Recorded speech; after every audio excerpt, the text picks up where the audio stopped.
জমিয়ত সুবহানে আহলে হাদিসের যারা ছত্রছায়া রয়েছে সব যুবক, বর্তমান জামানার যে যুবকের চাই তারা 100 গুণ ভালো আছে। এটা আমরা আল্লাহর শুকরিয়া করি, আলহামদুলিল্লাহ। তো যারা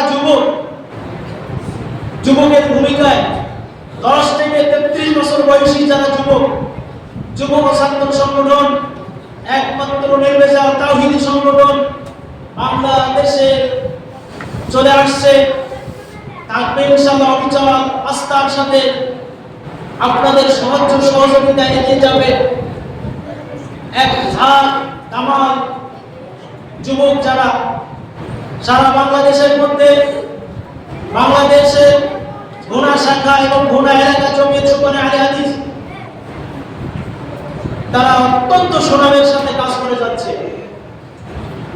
আজকে যারা নতুন দায়িত্ব আসবে তাদের প্রতি আহ্বান, তারা যেন সুন্দরভাবে যারা পিছনে দায়িত্ব পালন করেছে তাদের থেকে উপদেশ নেবে, তাদের থেকে শিক্ষা নিয়ে সামনে যারা আরো সুন্দর করে বাংলাদেশের 1 নাম্বার কাজ করে যেন তারা সকলের কাছে স্নেহ ভাজন হয়ে সকলের দোয়া নিয়ে আদর্শ জীবন যেন তারা করতে পারে।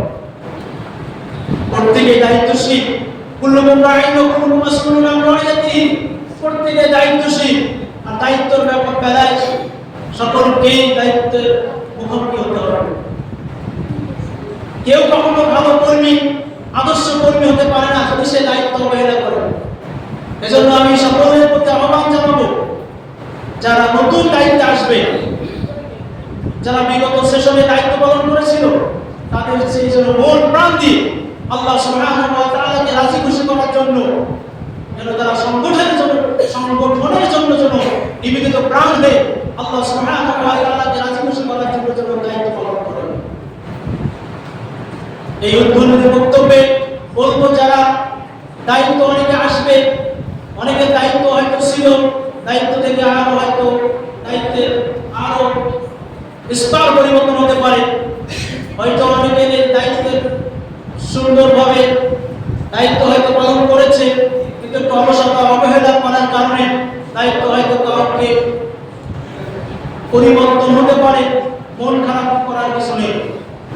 আগামী দায়িত্বে যেন আরো সুন্দর করে দায়িত্ব পালন করে, এভাবেই তাদের প্রতি আমি আশাবাদ কামনা করব। আল্লাহ সুবহানাহু ওয়া তাআলার কাছে কামনা করি সুন্দরভাবে সুষ্ঠুভাবে যেন একটা আদর্শ কমিটি আজকে উপহার হয় এবং তারা যেন দিনের জন্য আল্লাহ সুবহানাহু ওয়া তাআলা রাজি খুশি করার জন্য যারা দায়িত্ব পালন করে। সংক্ষিপ্ত নসিহত এই আশাবাদ কামনা করছি এবং সকলের সুস্বাস্থ্য দীর্ঘায়ু কামনা করে বাংলাদেশ জমিয়ত আহলে হাদিসের প্রতি আহ্বান জানাবো, তারা যেন এই ছোট্ট শিশু এদের প্রতি সহানুভূতিশীল হয়ে তাদের পরামর্শ দিয়ে আর্থিকভাবে সাহায্য সহযোগিতা করে তারা যেন আমাদের সুব্বানের পাশে দাঁড়ায়। এইভাবে সুব্বান হলো ছাত্র সন্তান তুল্য, জমিয়ত হলো পিতৃতুল্য।